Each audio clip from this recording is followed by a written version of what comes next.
Finally, after all the training, all the near misses, and all the soul-searching, we were ready. I looked over at Kalia, her nine tails swaying gently in the wind, a silent, powerful dance. Her eyes, usually full of mischief, held a steely resolve I'd come to recognize and rely on. She gave me a sharp nod, a silent confirmation that echoed the fierce determination thrumming in my own chest. There were no grand speeches, no tearful goodbyes. There was just the quiet understanding between us, a bond forged in the fires of a past life and tempered in the challenges of this one. It was time. Together, we walked out from the sanctuary of the hidden valley, leaving the peace and tranquility behind us. Before us, the sky was stained a sickly shade of crimson, the very air thick with malice. The demon army stretched across the horizon like a living plague, a tide of jacked armor and glowing red eyes. The sheer scale of it was breathtakingly terrifying. Thousands upon thousands of them,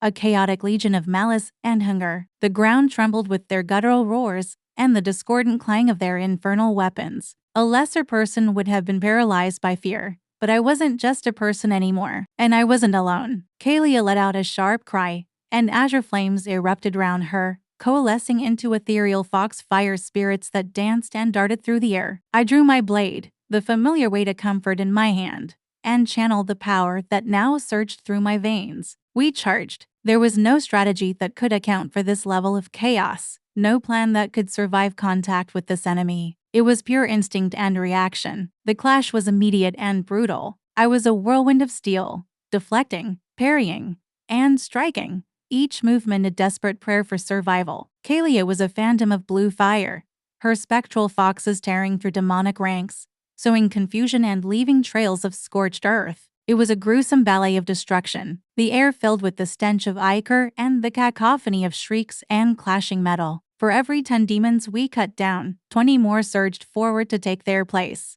Fatigue began to set in, a cold dread creeping into the edges of my mind. But then I'd catch a glimpse of Kalia's fiery form, a beacon in the darkness, and find a new well of strength to draw from. We were outnumbered, outmatched, but we would not be outfought. Not today. We would hold the line. Thank you for watching, and don't forget to follow for the next part of our story.